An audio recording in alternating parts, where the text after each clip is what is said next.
Aleluias. Vamos dar marro nisso a nosso culto de ensino da palavra de Deus. Glória a Deus. Louvado seja o nome do Senhor. Senhor Deus Pai Todo-Poderoso, Deus Altíssimo, Santo és Tu, Senhor. Sem Ti nós não somos nada, Pai. Mais uma vez estamos aqui, meu Pai, para aprender de Ti, meu Pai, como Tu és grande e maravilhoso. Repreende todo mal, todo espírito maligno, meu Deus. Fortalece o Teu povo, meu Pai.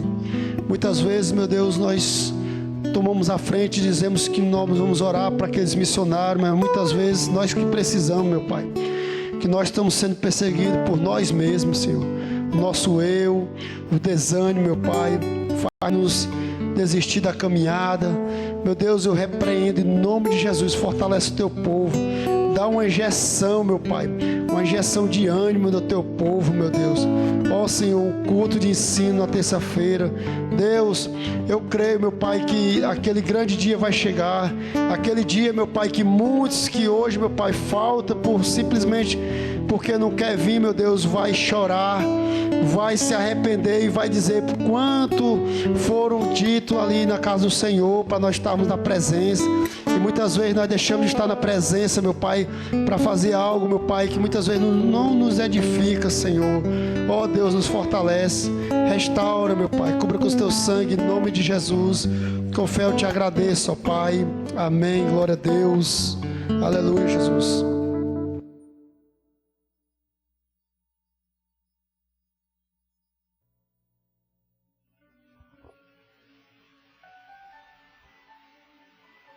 Queridos do Senhor, a paz de Cristo. Essa noite, manda som.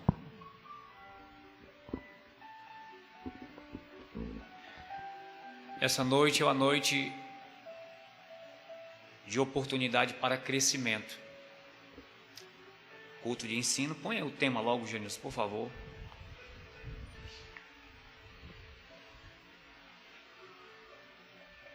Amor à base da comunhão. Amém, queridos? Nós estamos tratando ao longo desses encontros sobre o comportamento da igreja primitiva. Nós já aprendemos bastante aqui como essa igreja ela resistiu a tantas perseguições.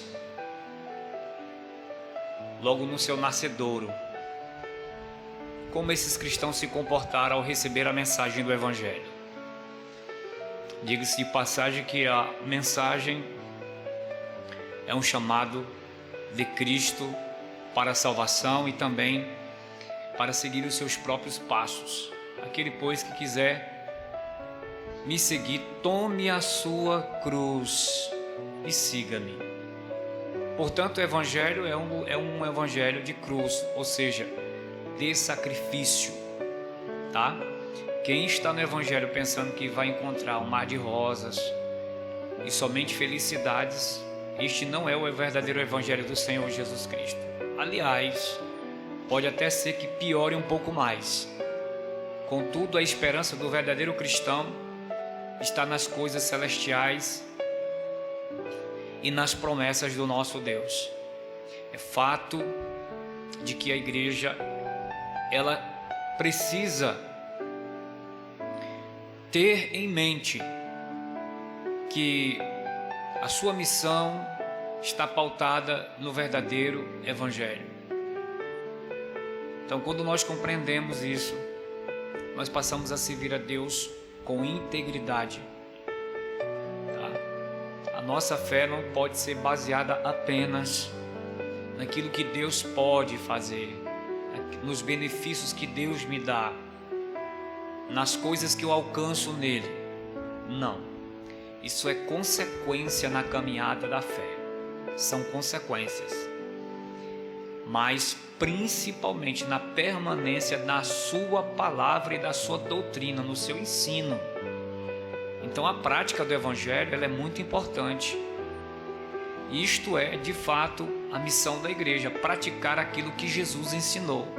Porque Ele mesmo ordenou, ide por todo mundo, pregai o Evangelho, a boa notícia, tá? Batizando-os em nome do Pai, do Filho e do Espírito Santo. Então, a boa notícia da ressurreição, do chamado de Deus a cada um de nós para o arrependimento, para a cessação, cessar completamente as obras mortas que outrora nós envergávamos na nossa vida. Como disse 1 Coríntios 5:17, as coisas velhas já se passaram e eis que tudo se fez novo. Nós somos uma nova criatura, uma nova criação em Deus, recebemos um novo coração. É para ser assim, tá? E foi isso que aconteceu nessa igreja quando eles receberam a mensagem do Evangelho. Mudou completamente a dinâmica da vida daquelas pessoas. Eles passaram a seguir a Jesus. Eles receberam Jesus como o autor da vida, como o Messias esperado. E o seu comportamento refletiu o poder do Evangelho. Hoje, nós temos algumas dificuldades. Talvez a dificuldade que muitos encontram em virtude justamente da falta de compreensão dessa mensagem, que é transformadora, que transforma a nossa vida, que pega o pecador, lapida e coloca ele diante de Deus. Então os cristãos do primeiro século, eles conseguiram levar adiante a mensagem, porque tinha muita comunhão. E nós estamos falando aqui muito de comunhão. Deus tem falado conosco muito acerca dessa palavrinha chamada comunhão. Não sei se os irmãos estão percebendo. Então, quando Deus repete muito um assunto, é porque Ele está sabendo que naquele lugar está faltando comunhão. Quando Deus está aplicando deveras muito uma palavra, é porque Ele está nos chamando a atenção daquilo que está faltando. E Deus é bom, porque Deus nos alerta acerca daquilo que nos é ausente na nossa vida. Então, amor, a base da comunhão. Eu quero convidá-los para a gente abrir nossa Bíblia na primeira carta de Paulo aos Coríntios, capítulo de número 13.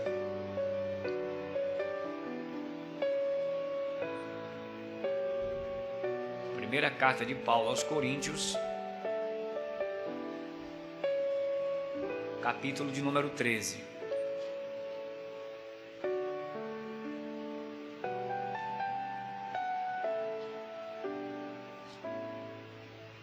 Após falar acerca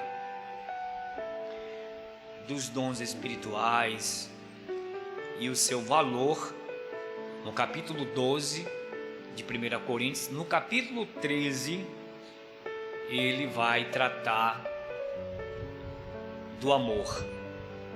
Ele termina o capítulo 12 dizendo o seguinte: portanto, procurai com zelo os melhores dons.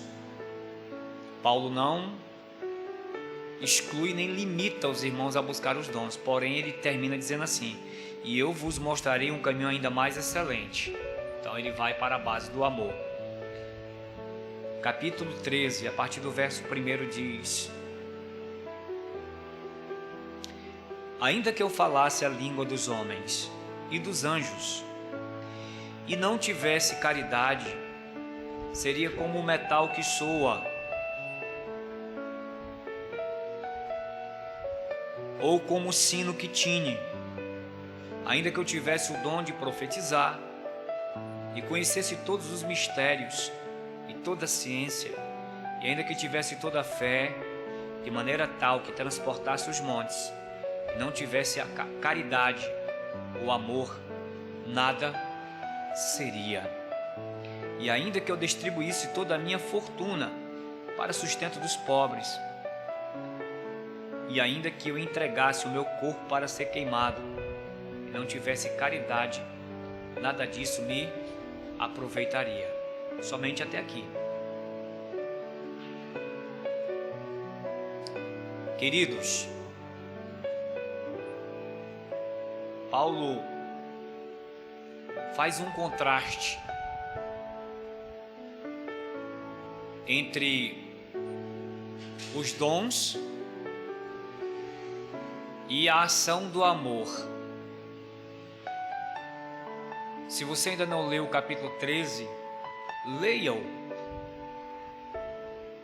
É algo extraordinário, onde Paulo trata aqui sobre o valor do amor.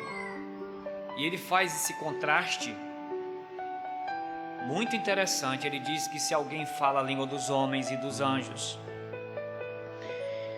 uma pessoa culta, de inteligência, mas que não tem amor, ele vai falar que isso é como um sino que tine, só tem zoada e barulho. Ele vai fazendo esse contraste, irmãos, para mostrar a excelência do amor. Como o amor tem um lugar tão importante em tudo aquilo que fazemos na vida.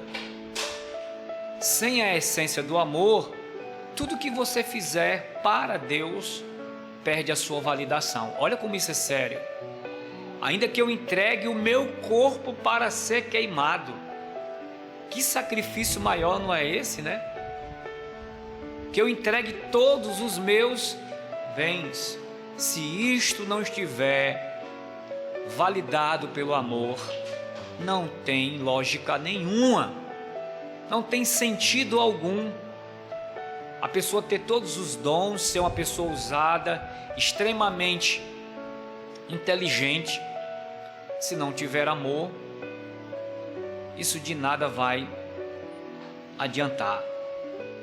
E aí ele vai qualificando este amor. No capítulo inteiro ele vai qualificar esse amor, vai dar qualidades para este amor, tá? E é interessante porque é justamente o atributo que Jesus dá aos seus discípulos. Você não vai ser conhecido porque você canta bem, porque você é o maior doador da igreja, porque você é uma pessoa inteligente. São qualidades que pertencem a vocês. Não é isso que vai nos qualificar, mas o que vai nos qualificar é o amor. Jesus disse: sereis conhecidos como os meus discípulos, se vos amardes uns aos outros. Por quê? Jesus disse isso. Você para pensar no que você lê? Por qual razão? Ora, certamente Jesus já havia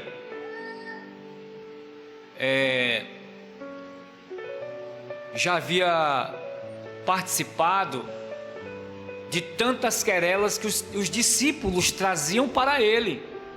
Por exemplo, Pedro chega, ele estava super aborrecido, e no ensinamento judaico se perdoava somente até 7 vezes. Certamente já tinha havido algum tipo de situação ali naquele grupo que fez com que Pedro procurasse Jesus. Senhor, até quantas vezes eu devo perdoar o meu irmão? Se ele faz essa pergunta, é porque estava havendo disputa entre os discípulos, estava havendo algumas desavenças. Jesus diz: não 7, mas 70 vezes. Então Jesus tinha vivenciado muitas ocasiões em que o próprio grupo se encontrava em conflito. Primeiro porque o grupo de Jesus era um grupo completamente anormal, diga-se de passagem, né? Publicano, aí tinha um da seita dos Zelotes, que era o Judas, aí tinha pescador. Bom, ali tinha um grupo heterogêneo, de pessoas diferentes, de culturas diferentes, embora fossem todos judeus. Então, olha para cá, ó. Jesus é extraordinário, por isso que ele é o mestre dos mestres, porque ele pegou pessoas com interesses diferentes e colocou dentro de um grupo e deu a eles um sentido de existência. Lá mais na frente é que ele vai dizer, né? Vocês vão ser conhecidos como os meus discípulos se vos amardes uns aos outros. Ponto. Independente de qualquer coisa. Então, na igreja primitiva, eles muito aplicaram esses ensinos do Senhor Jesus. Eles levaram para a prática real. Ok? Aquilo foi algo real na vivência daquela primeira igreja. Tanto é que está escrito em Atos, a gente leu várias vezes aqui, que Deus, né, acrescentava os que haviam de ser salvos, porque a comunidade vivenciava o amor, e o amor ela tem várias faces. Presta atenção nisso, né? Que porque não ama, o amor tem várias, o amor de Deus tem várias faces. E como eu falei aqui, como Paulo coloca, qualificações. Ele qualifica o amor. Diz que o amor é sofredor, o amor não se comporta indecentemente. São qualificações do amor. Não folga, ou seja, tem alegria com a injustiça. Tudo sofre, tudo suporta e tudo crê. O amor nunca falha, mas havendo profecias, serão aniquiladas. Está dizendo que a profecia, um dia ela vai se cumprir, ponto. Mas o amor jamais. É algo eterno, para sempre, tá? Ok? Havendo línguas, cessarão. Havendo ciência ou conhecimento, a palavra mais, né, o conhecimento, desaparecerá. Mas o amor jamais vai passar. Então, é a base da comunhão, tá?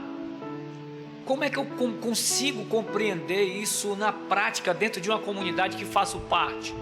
Ora, dentro de uma igreja, principalmente como a nossa, pela qual nós já nos conhecemos, nós sabemos quem nós somos, nós sabemos o endereço dos irmãos, nós convivemos basicamente por mais tempo, nós conhecemos o procedimento, como nós vamos aplicar esse amor, como ele pode nortear, dirigir a minha vida cristã de maneira, escuta bem, a eu agradar ao meu Deus com o meu comportamento e assim cumprir a lei de Cristo em mim.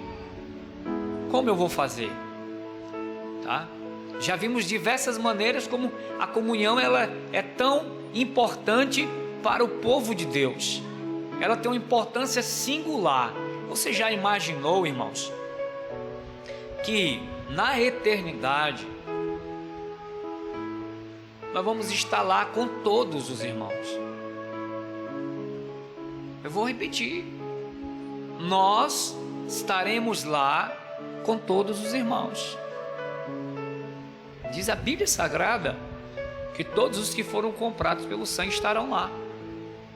Então, se você tiver uma panela aqui na terra, lá não vai existir panela. Lá não vai existir grupinhos. Lá vai existir um povo unido numa comunhão para servir o nosso Deus. Amém? E como é que a gente começa a treinar? Aqui na terra, presta atenção, começa o nosso treinamento. Porque a ideia de Deus em nos salvar, escuta bem, é nos aperfeiçoar à imagem de Cristo. Então, quanto mais parecido com Cristo, quanto mais próximo, como diz a cópia, né? A cópia de Cristo, como diz o Douglas, ser cópia de Cristo é ser parecido com Cristo em todos os âmbitos e sentidos. Porque se Cristo ordenou que os seus discípulos amassem uns aos outros, foi porque ele amou primeiro a todos os discípulos. E segundo João, os amou até o fim. Segundo João, os amou até o fim. tá? Então nós precisamos entender, queridos, desse grande fator chamado comunhão. Nós temos tudo em comum, tá? Então anota aí 1 Coríntios 3 para você ler e ver como Paulo vai trabalhar a importância do amor para uma vida cristã. Então,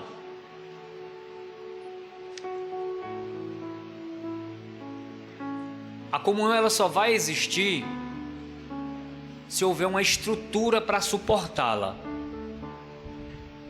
Só pode existir comunhão, seja na família, seja na igreja, seja no trabalho.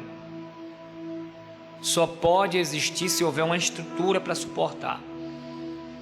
No nosso caso, a estrutura é a igreja, e o sentimento que nós temos que amparar é o amor. E olha, você, olha para cá, ó. Quem pensa, olhe para cá, que o que eu vou dizer aqui é profundo. Quem pensa que amar é um sentimento, hoje mude seu conceito. Olha, amar não é um sentimento. Pastor, não é um sentimento. Amar é uma decisão deliberada do nosso coração. Você pode amar uma pessoa demais, mas no ato em que essa pessoa lhe aborrecer constantemente, você pode tomar a decisão de deixar de amá-la, tá? Deixar de amá-la. Por quê? Porque você está sendo aborrecido. Então, amar do jeito de Deus é amar não aferindo o nosso amor através daquilo que eu estou sentindo. Porque se você for amar de acordo com aquilo que você está sentindo, você não vai amar verdadeiramente. Você quer ver como eu provo isso? Você teve um problema de comunhão, você se estranhou com o irmão, você se desentendeu com o irmão te ofendeu, aí houve um momento de diálogo, fizeram ali as pazes e tal. Dali em diante, se você não decidir amar e deixar tudo para trás, você vai sempre carregar com você o sentimento do passado. Você está entendendo ou não? Porque para amar, você precisa decidir amar. Ok? As pessoas só querem amar se forem amadas, e esse não é o jeito de Deus, porque Deus nos ama sem a gente merecer. Olha aí, o jeito de Deus é amar sem querer nada em troca. Ok? Amém ou não amém? Amar sem querer nada, absolutamente nada em troca. Então esse é o jeito de Deus. Quando a pessoa ela não compreende isso, ela tem dificuldade de perdoar, ela diz assim: quando Deus me tocar. Não, Deus não está nesse negócio de Deus me tocar. É você que tem que decidir. Ou você decide perdoar e deixar tudo para trás, ou então você vai carregar isso com você e vai te martirizar. Você vai fazer na igreja acepção. Não, já falei com o irmão, mas vai viver o teu mundo e ele vai viver o mundo dele. Esse é o grande desafio. Era isto que Jesus estava falando. Se vos amardes, ou seja, nós não podemos permitir que ofensas, que mágoas, que desentendimentos se levantem como barreira para a nossa comunhão. Quando nós fazemos o que Jesus manda, nós estamos provando que de fato somos os seus discípulos. É isso que Jesus está falando. Amém ou não amém, igreja? Glória a Deus. Quando você entra, isso aqui é assunto para sábado, mas quando você entra no casamento, no ledo, no risonho sonho de ser feliz, você já deu um passo errado. Já deu um passo errado. Eu vou ser feliz no meu casamento. A gente pode até desejar, irmãos. Mas como é que um casamento ele chega a ser realmente aquilo que o padrão de Deus ordena? Quando nós estamos dispostos a amar a pessoa como ela é, com as suas virtudes e com os seus defeitos. Quem entra no casamento sabe que você entrou para fazer o outro feliz e vice-versa. É assim que deve funcionar o casamento. Você entra porque você gosta, porque você se afeiçoou, mas no casamento e na caminhada, a gente vai percebendo que se você alimentar o verdadeiro amor, você vai resistir às mais duras provas que o casamento traga. E até mesmo a maior das provas, que é o adultério. Quando você não entende disto, você logo descarta, né? Porque hoje as coisas são descartáveis. É mais fácil você descartar do que você lutar, do que você combater contra os seus próprios sentimentos. E a Bíblia, ela nos ordena a tomada de decisões e não tomada de emoções. A maior parte do erro das pessoas é porque elas partem para o emocionalismo. Isso não significa dizer que você não é uma pessoa emocional. É claro que você é uma pessoa emocional. Mas se você for basear uma decisão pautada na emoção, você sai da vontade de Deus. Por que vingança é condenado aos olhos do Senhor? Vingança. Porque vingança é tomada em cima de um sentimento de raiva, de ódio. Entende isso? Ok, querido? Porque vingança, e Hebreu vai dizer, né? A vingança pertence ao Senhor. Deus está dizendo: apazigue seu coração, encha ele de amor, tá? E siga a sua jornada. Então, o amor é a base da comunhão. Existem 3 palavras no grego que nós encontramos para definir o amor. Nós temos a palavra ágape, filio e eros. Ágape diz respeito ao amor sincero, amor não interesseiro, desinteressado, amor legítimo e verdadeiro. É o amor de Deus. O amor filho é aquele que é manifesto entre as amizades, entre irmãos. É o amor companheiro.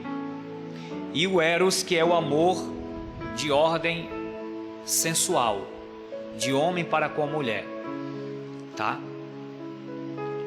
A Bíblia descreve isso, mas quando ela vai falar do amor de Deus para conosco, sempre vai tocar no ágape, o amor sincero. Deus olha para cá, ó.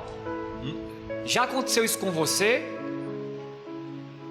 Olha como nós somos muitas vezes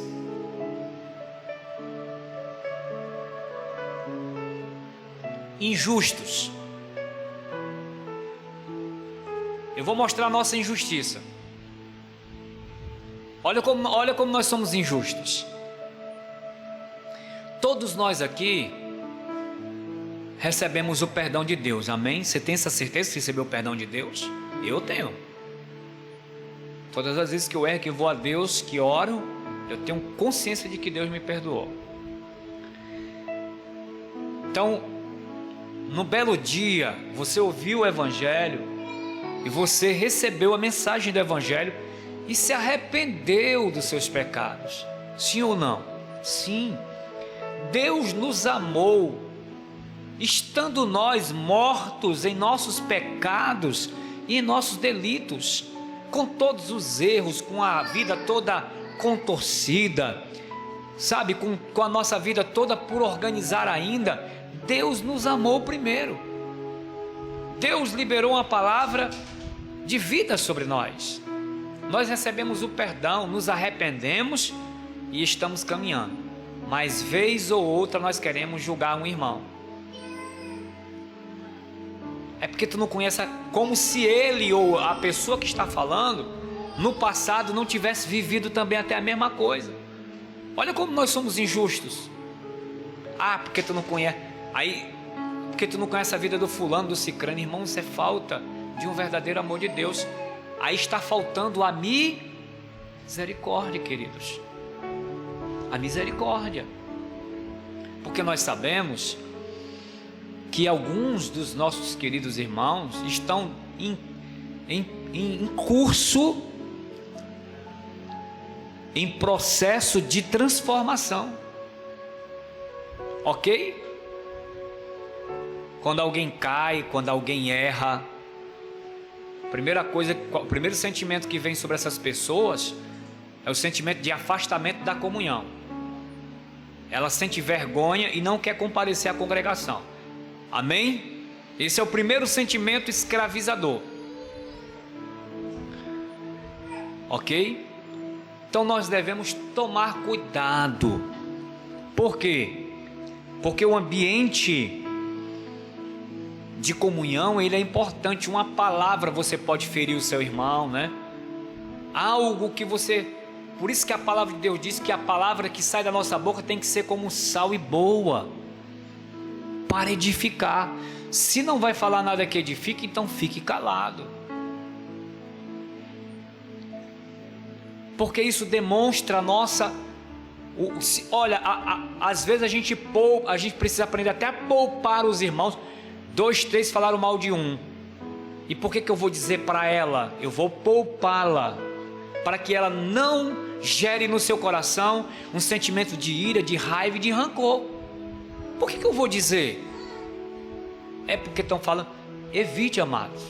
Isso demonstra seu amor para com... Principalmente quando você sabe que uma pessoa é fraca. Ok?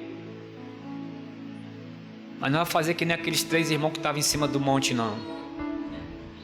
Vocês conhecem a história dos 3 irmãos que estavam orando no monte? Um presbiteriano, um batista e um assembleano. Eles subiram para cima do monte. Começaram a orar porque eles estavam arrebentados, né? E aí disseram assim: vamos fazer o seguinte, vamos orar e cada um de nós aqui vai falar o que está lhe incomodando. E nós vamos orar. Aí o presbiteriano disse assim: irmãos, eu quero que vocês orem por mim, porque eu ainda caio na tentação do sensualismo. Eu não posso ver uma mulher, não posso ver aqui no Ceará rabo de saia, que eu fico logo. Então eu peço para os irmãos, né? Peço para os irmãos que orem por mim. Amém. Aí o segundo, o batista, disse: orem por mim, irmãos, orem por mim também. Eu estou lutando há muitos anos, né? Eu ainda tenho dificuldade de perdoar, de lutar, e tem outro sentimento também. Eu olho para o sexo oposto e desejo. Queria que vocês orassem, porque eu quero vencer. Aí o assembleano disse, pôs 2, disse assim: orem também por mim, irmãos. O presbiteriano perguntou: por que, irmão? Porque eu não posso ouvir essas coisas que dá logo vontade de falar para todo mundo.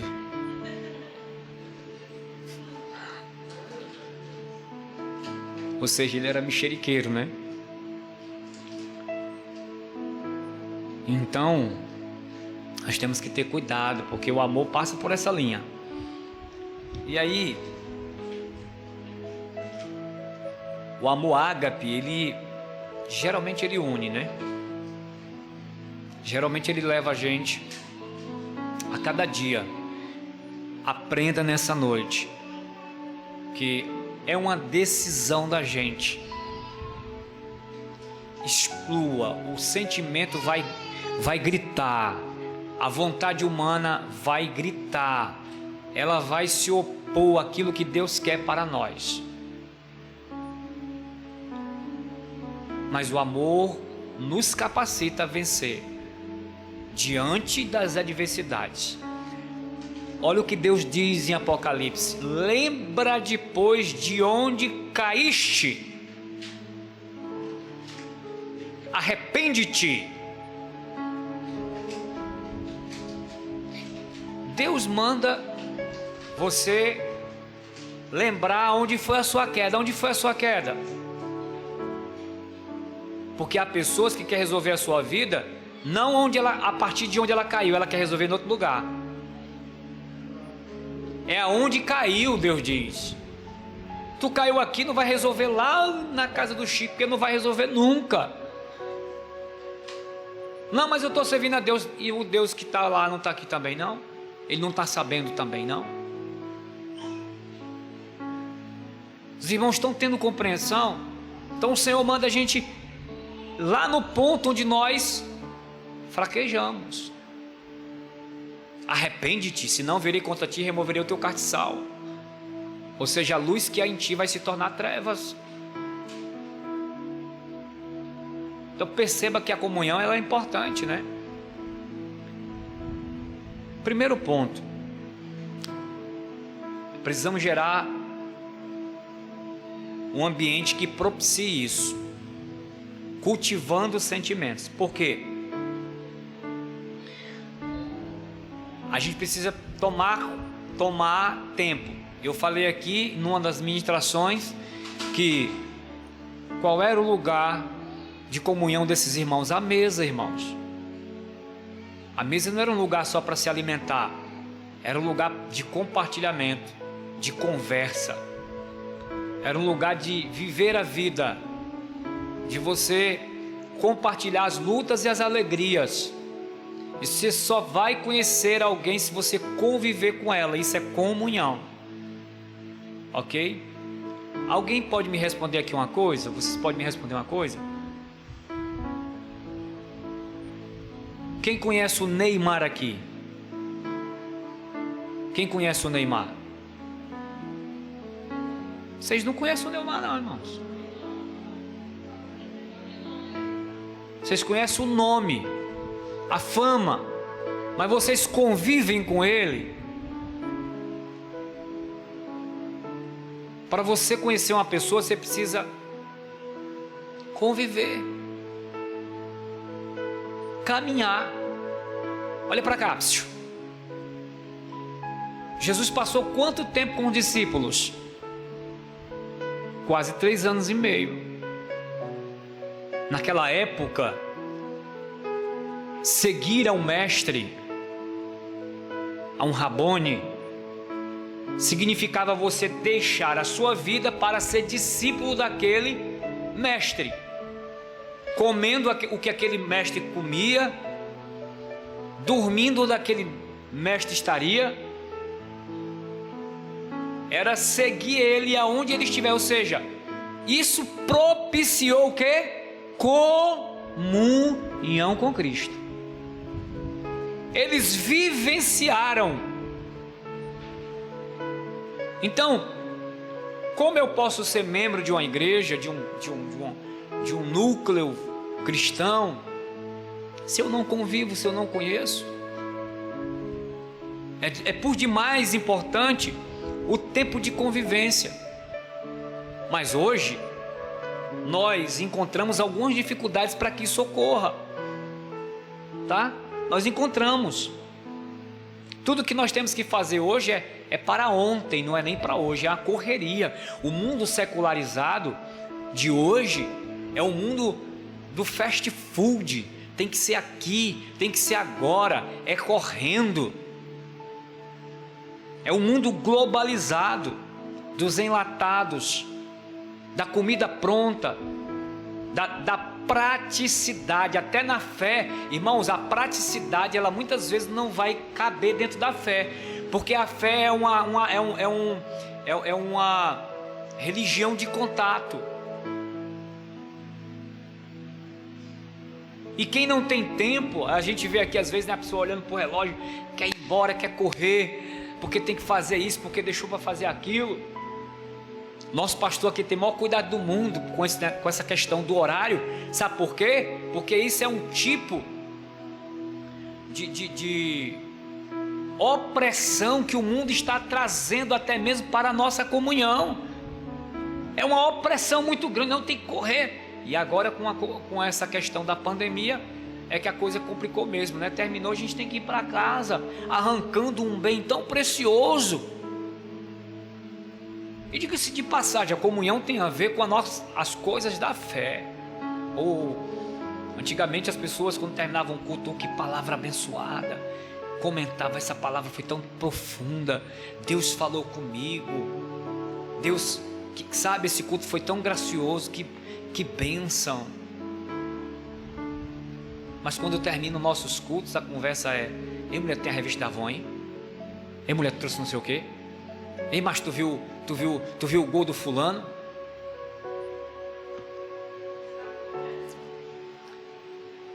São coisas que estão amoldando. Até mesmo nos nossos encontros. Se você não tiver cuidado para você brecar ali aquela exposição do irmão ou da irmã, ela vai falar da vida inteira, dos problemas, do trabalho, de tudo.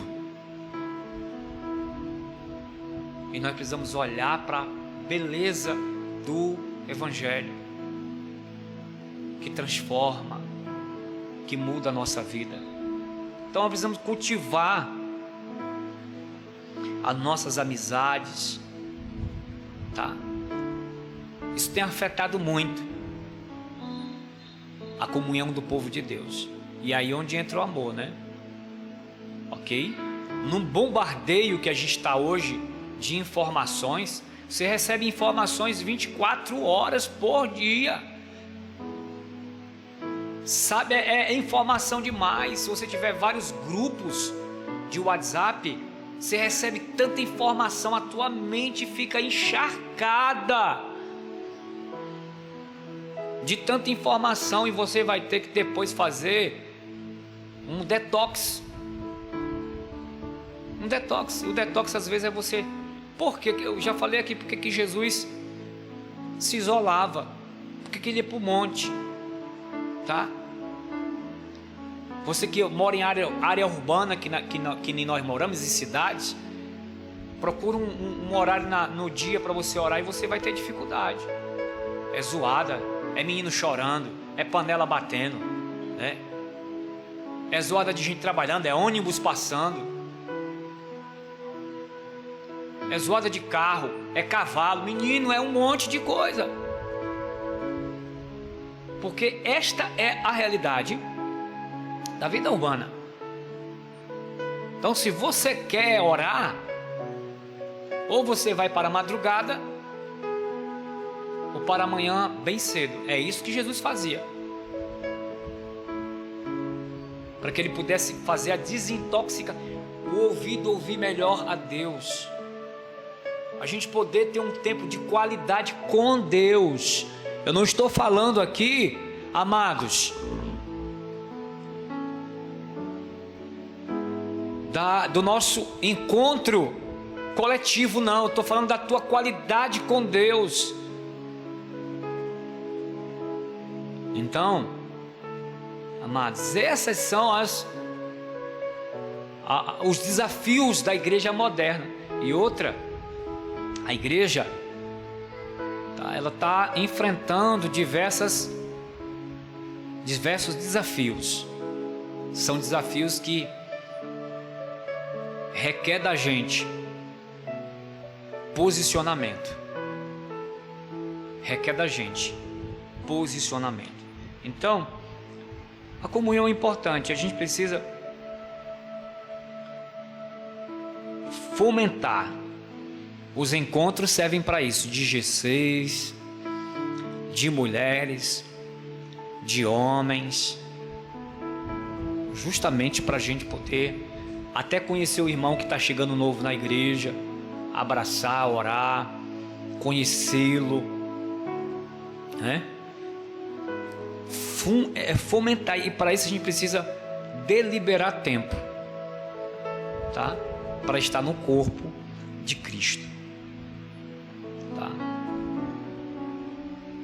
A gente até substitui o trabalho o lazer pelo trabalho.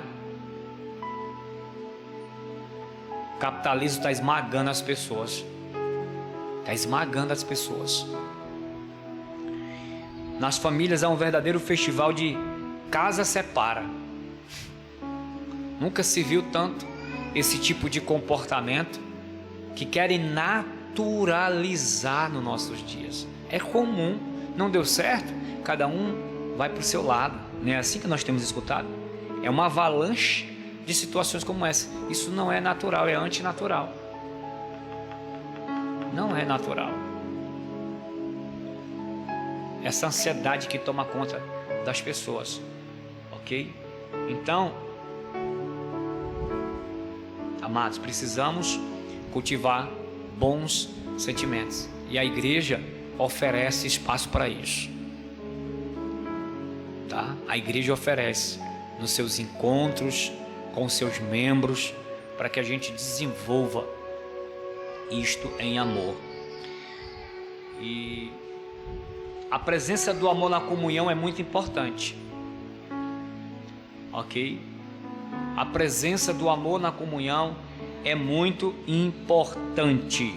Nós podemos dizer que coisas como riqueza, dons, como Paulo pontua aqui, condição social, é bom, mas ela não é a mais importante. O amor sempre vai ser prevalecente. O que dizer você pode até censurar Madre Teresa de Calcutá, que deixou a sua vida, a sua riqueza, para cuidar de pobres, sem receber nada em troca. Ganhou um prêmio Nobel da Paz, para encontrar a realização da sua vida no amor ao próximo.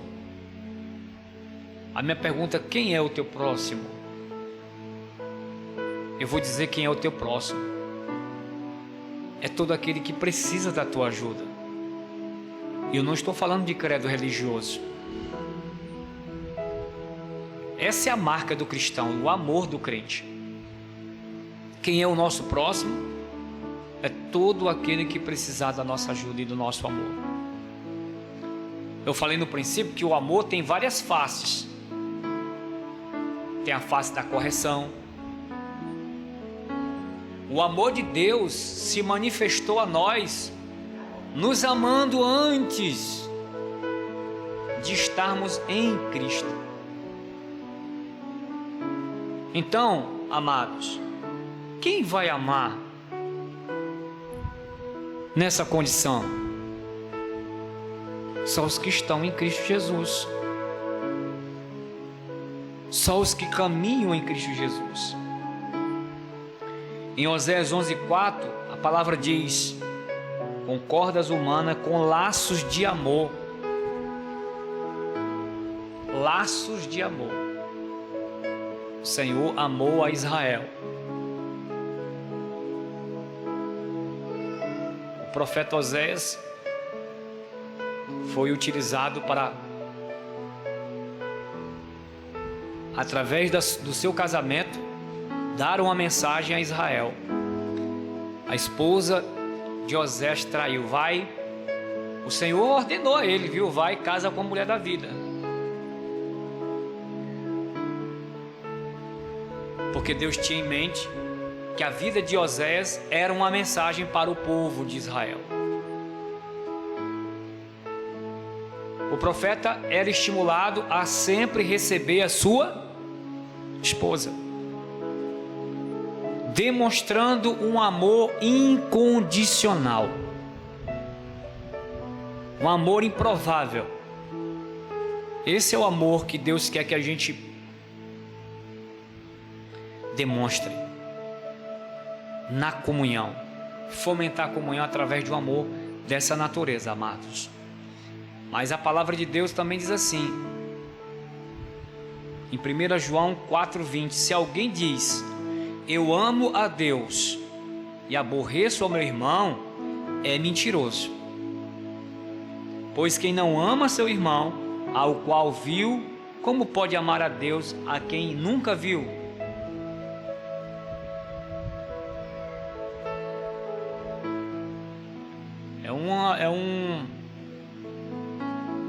Algo antagônico, contrário, né? Não, eu amo, eu aqui no meu lugar, não.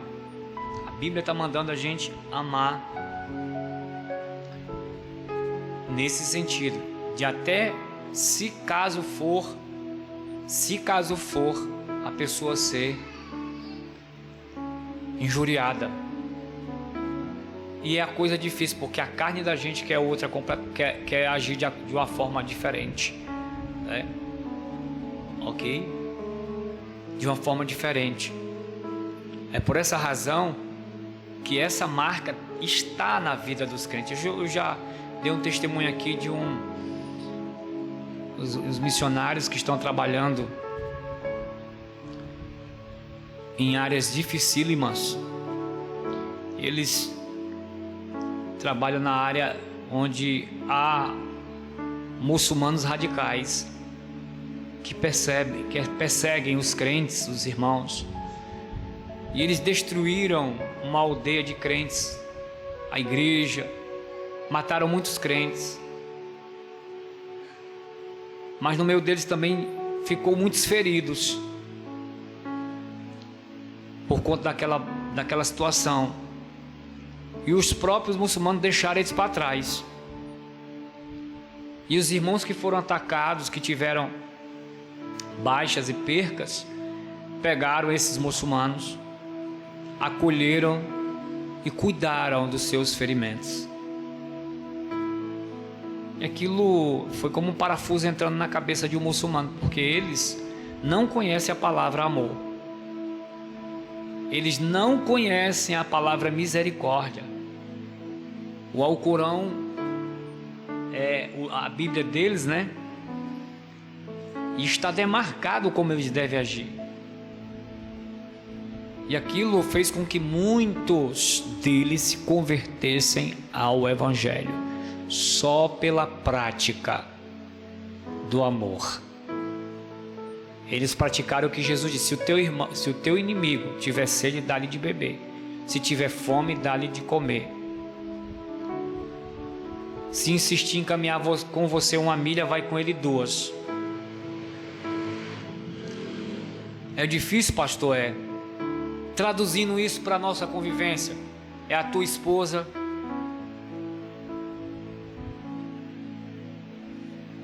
é os teus amigos. Entende isso aí, amados? Se provará que realmente você tem um amor de Deus na sua vida, que realmente você faz jus da palavra cristão na sua vida. Amados, dizer que é crente é fácil, mas você sabe o que é que realmente caracteriza? É o nosso amor, é o nosso procedimento. O procedimento vem de dentro do coração. E por fim, como eu vou desenvolver essa comunhão? Primeiro, é preciso ter um propósito comum. Segundo, é preciso compartilhar a vida. Primeiro, ter um propósito comum. Segundo, compartilhar a vida, tá? É difícil você ter comunhão se você não tiver um propósito comum, se não caminharmos numa mesma direção, se não tivermos no mesmo sentido. É necessário que 2 pessoas, ou mais, tenham o mesmo pensamento, que aquele grupo, que aquela igreja tenha o mesmo sentido. Se poucos na igreja trabalham, a igreja não cresce.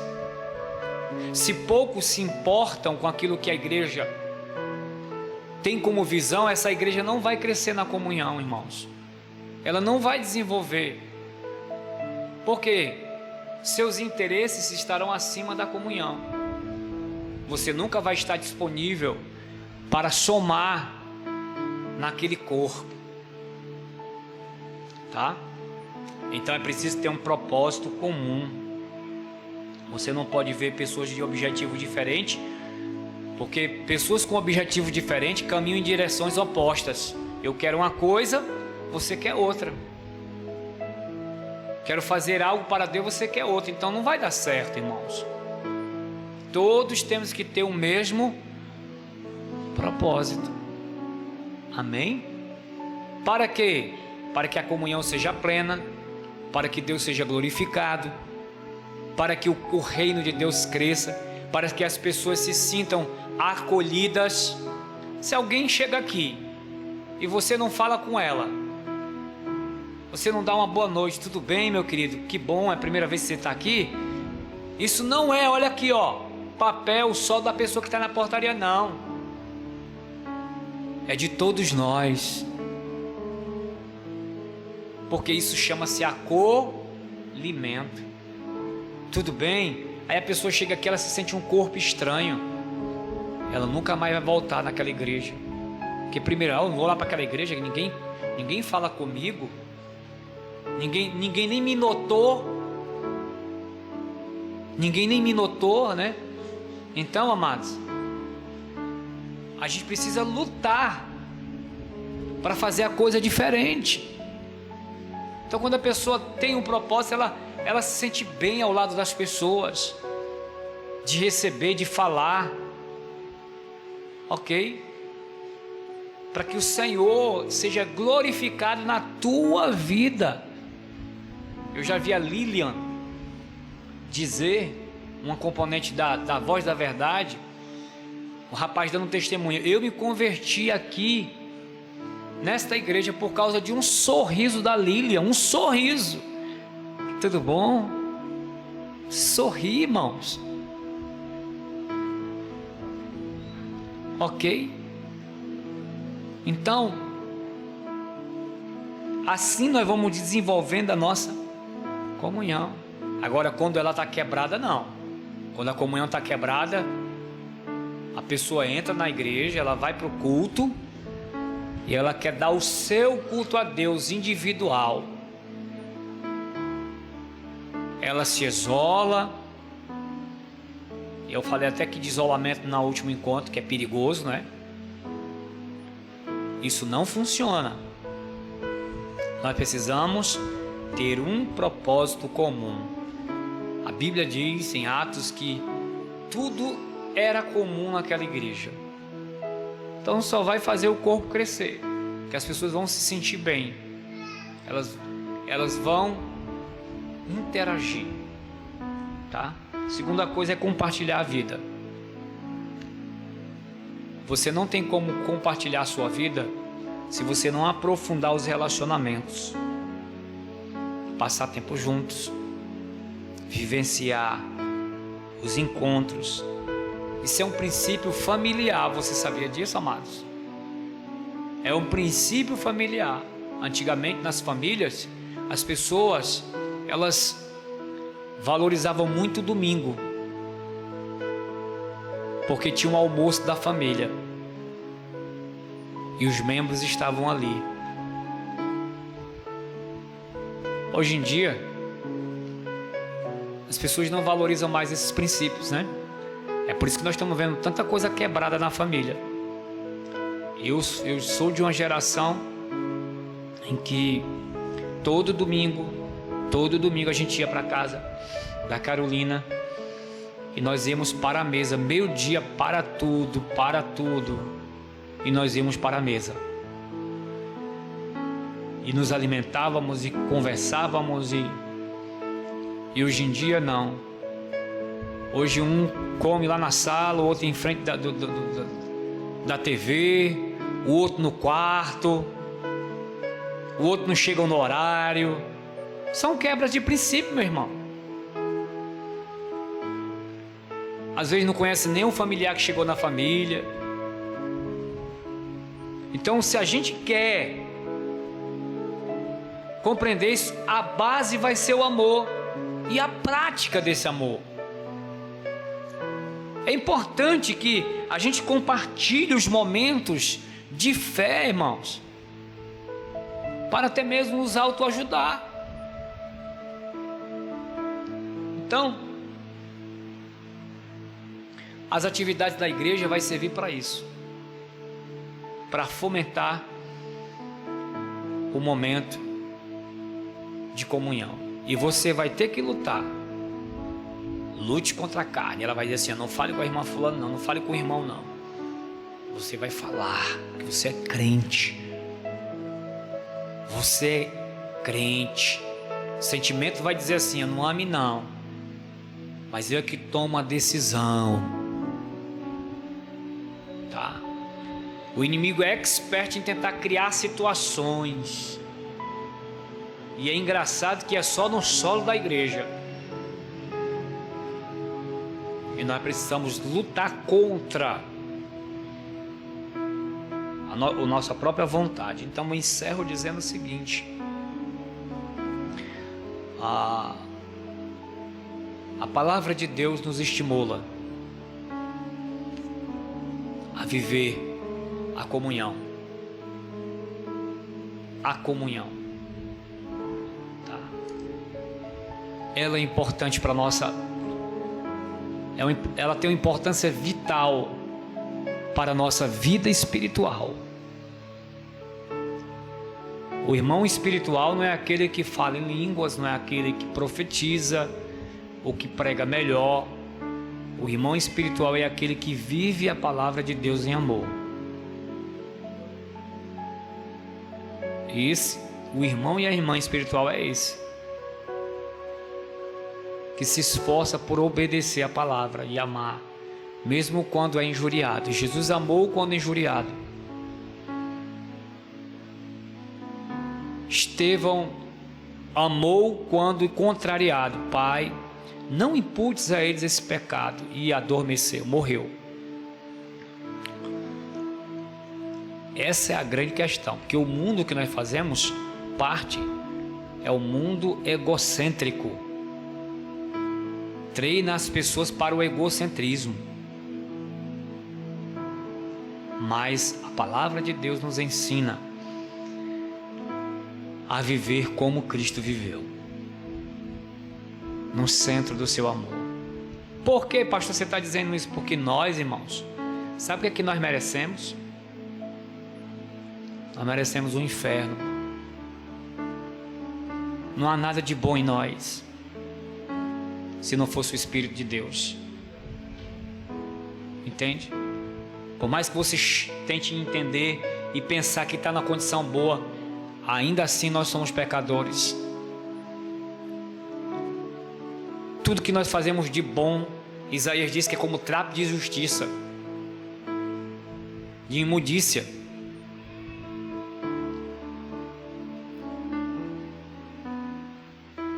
Quando a gente olha assim para o grande amor de Deus para nós sempre temos que olhar assim na horizontal, assim, ó, sabendo que se eu estou numa condição boa e o meu irmão não está, eu preciso exercer misericórdia, porque eu posso chegar no patamar dele também.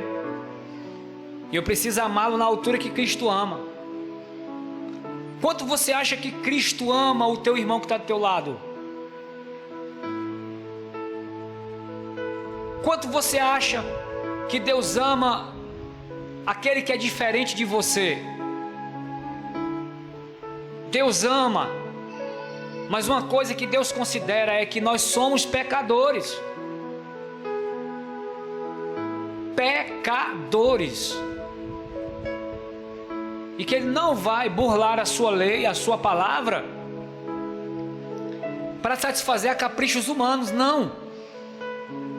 A comunhão é a consequência da nossa fé, da nossa obediência à palavra, do nosso caminhar com Cristo. A nossa comunhão passa a ter validade desde o momento em que eu compreendo que Ele me amou primeiro.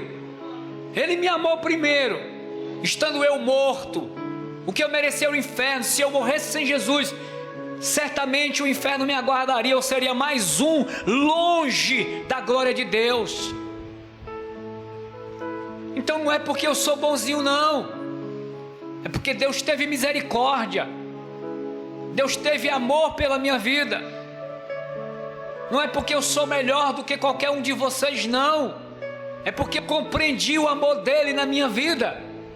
E eu preciso considerar as fraquezas do meu irmão, eu preciso considerar que o amor dele em mim me faz andar na direção do meu irmão.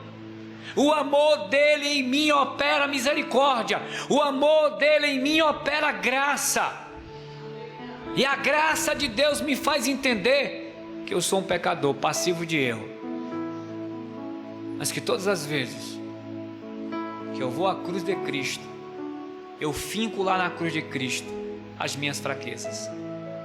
Aleluia, aleluia. Porque se eu achar que estou aqui na igreja, que sou melhor, que faço,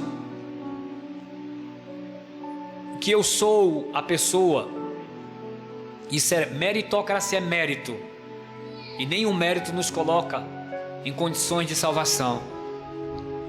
Não é pelos nossos méritos, é pela graça de Deus que nós somos salvos.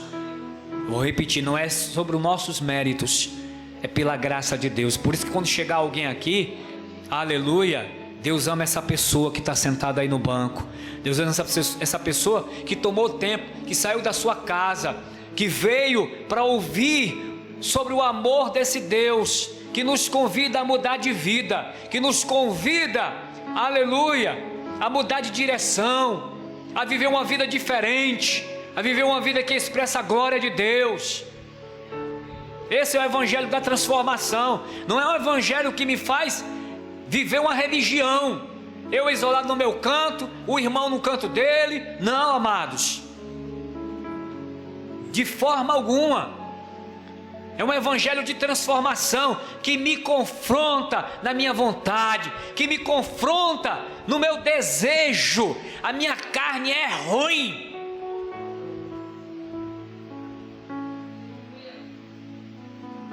e Deus o sabe que eu estou dizendo, ela é ruim mesmo, por natureza. Naturalmente nós somos ruins, mas por bondade de Deus somos transformados para a glória de Deus. Somos aceitos, e nós somos aceitos por causa da graça dele em nós. Nós somos aceitos pela misericórdia, nós somos aceitos porque nós estamos nos esforçando para vivenciar o evangelho que transforma, esse evangelho que nos traz de volta a paz com ele. Porque antigamente e em outrora nós éramos inimigos da cruz, inimigos de Deus, e só queríamos fazer a nossa própria vontade. Pois agora Deus está chamando você, tenha comunhão com seu irmão. Foi o que ele fez com você, ele errou contra você, perdoe e ame. Mas o Senhor não sabe o que eu passei. Eu sei o que você está vivendo. Jesus viveu tudo isso, amou os seus altrozes, aqueles que estavam crucificando ele. Pai, perdoa, eles não sabem o que estão fazendo. Perdoa-os. Olha só, irmãos. Eita, você pode me dizer assim, mas nós não somos Jesus. Graças a Deus, porque ninguém vai fazer o que Jesus fez, ninguém vai fazer a obra que Jesus fez, mas nós podemos imitá-los. A obra de Jesus na cruz foi singular, foi única, foi exclusiva.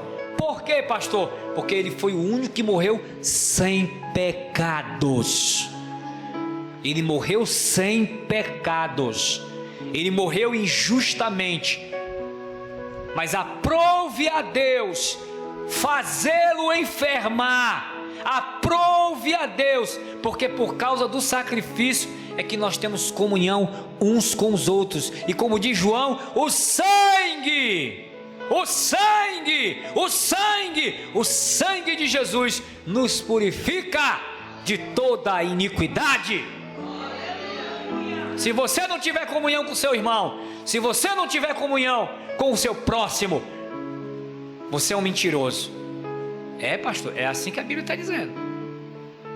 Se você não tiver comunhão com o irmão e não amá-lo no seu coração, não se esforçar, você é um assassino, você já matou ele. Quem compreendeu? Glória a Deus. Então vamos valorizar a comunhão. Amém? Vamos nos esforçar, porque na hora que o papai chama para a eternidade, ele chama e você tem que deixar tudo. Para tudo. A gente não quer parar para ter um tempo de qualidade com os irmãos, com a igreja. Hoje em dia o relógio é o nosso opressor. Vala-me Deus, vai dar, os irmãos têm que ir embora. É o nosso opressor. Eu não estou dizendo aqui que a gente tem que ter bom senso. É claro que a gente tem que ter bom senso. É claro que nós temos que ter bom senso. Mas no dia que Deus está operando, né? A gente quer parar aquela operação tão maravilhosa. Não, porque eu tenho que fazer. Irmão, nessa correria, tanta gente tem parado suas vidas. Olha quantas. Eu encerro aqui. O assunto que eu já tinha que falar, já falei. Mas quantas pessoas interromperam as suas vidas por conta que morreram por conta da Covid?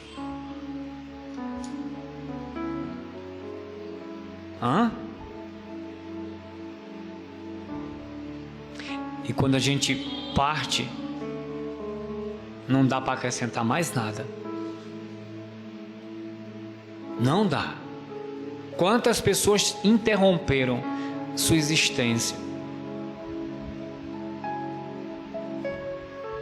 Meu pai, quando descobriu que estava com câncer, na frente do hospital estava eu, ele, minha irmã. E quando veio a situação, meu pai disse assim: "Ixi, mas eu tenho que resolver isso agora à tarde, eu tenho que fazer aquilo, eu tenho que não sei o quê." O médico olhou para ele: "Meu amigo, é a sua vida ou os seus negócios?" Nós olhamos para ele assim, ele baixou a cabeça. Eu me lembro como se fosse hoje. E teve que parar tudo. Até hoje as pessoas estão devendo ele aí mais de 2.000 a 3.000 reais e ninguém nem sabe onde é que está esse dinheiro. Teve que parar, amados. Então, aproveitemos o tempo de comunhão, de vida com a família, o tempo com teu esposo, porque a gente nunca sabe qual será o nosso último momento. Aproveita para consertar as coisas, para viver o amor de Deus, para louvar o Senhor. Amém? Glória a Deus. Encerramos aqui essa palavra. Eu quero fazer a convocação.